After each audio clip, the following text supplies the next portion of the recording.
The next basic necessity that we're going to look at now is food.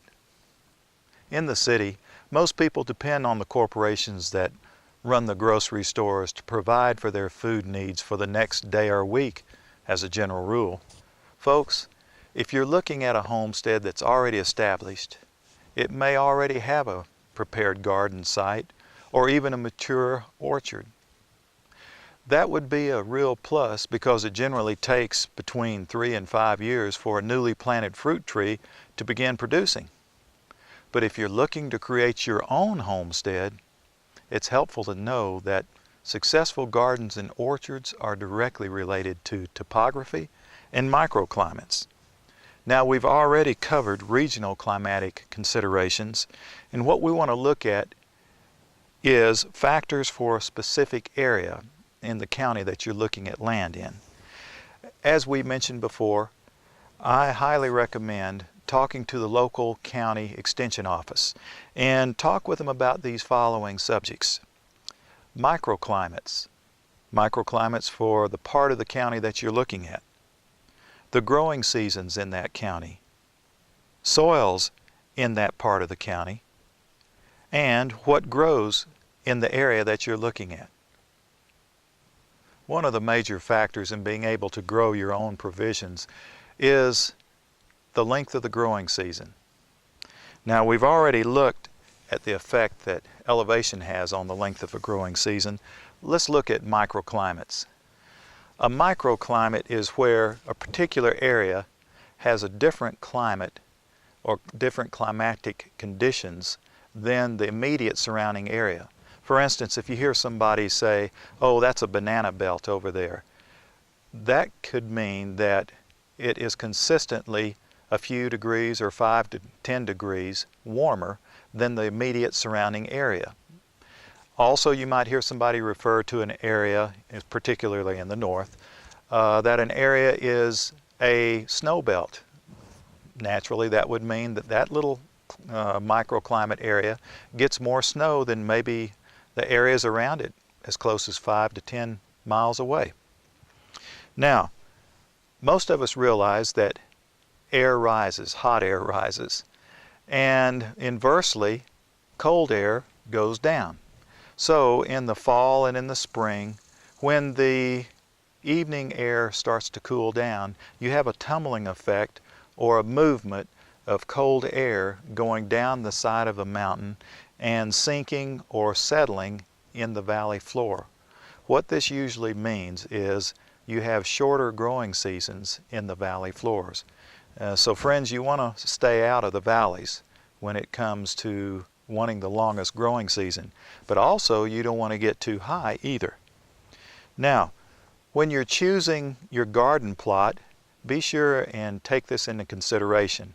You want to have a garden plot that will allow a natural flow or drainage away and down the hill from your garden plot.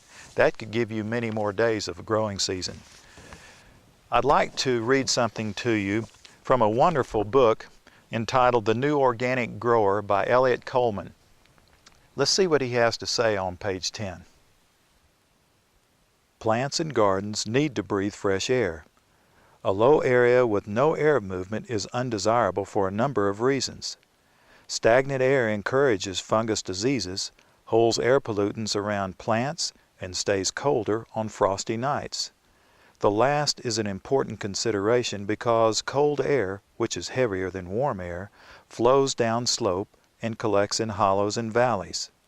A farm in such a location is at a great disadvantage. Conversely, one on a hillside or near the top of a slope is better protected from frost because the cold air of late spring and early fall flows down the hillside and settles in the valley. In many cases, this cold air drainage can result in a longer, frost-free growing season of 2 and even 3 weeks at both ends of the season. Of course, the land does not want to be so sloped that it is either difficult to farm or is subject to erosion. Actually, a flat area on the edge of a slope enjoys as much air drainage as the top of the slope does and is probably the ideal situation. there's something else we need to look at from Mr. Coleman's book, and that is information concerning the slope of your land, the slope of the land where you're going to put your garden plot. Let's look at page 9 and read what he says.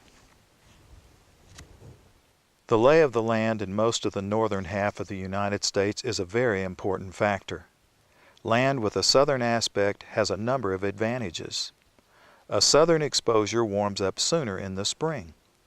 The more perpendicular a slope is to the angle of the sun, the faster it warms up. Land in the northern hemisphere at about 43 degrees latitude, the northern border of Massachusetts, Illinois, or California, that slopes 5 degrees to the south is actually in the same solar climate as level land 300 miles to the south. A southwestern slope is preferable to a southern or southeastern slope. On a southwestern slope, less direct radiation is required to evaporate dew or frost in the early morning, and more is available for absorption once the initial daily warming has occurred. However, in this, as in other areas, a compromise may have to be made. Another major factor that we need to consider in growing your own food is the soil. This is critical for a good garden, friends. Generally, the only area that you need to be concerned with on your property is the garden plot. Poor soil can generally be improved depending on the amount of time and work and money that you want to put into it. I highly recommend as soon as you purchase your property and have the closing that you choose where the garden plot is going to be. Take a sample of that into a local garden store that tests soil or into your local county extension office and let them show you what deficiencies your soil might have. Then you can start working on that right away. One other thing I want to mention is be sure and section off enough land for your garden plot and orchard so you'll have enough for you and your family and maybe more. You don't know who the Lord is going to bring to your property in the future, so you want to plan for that.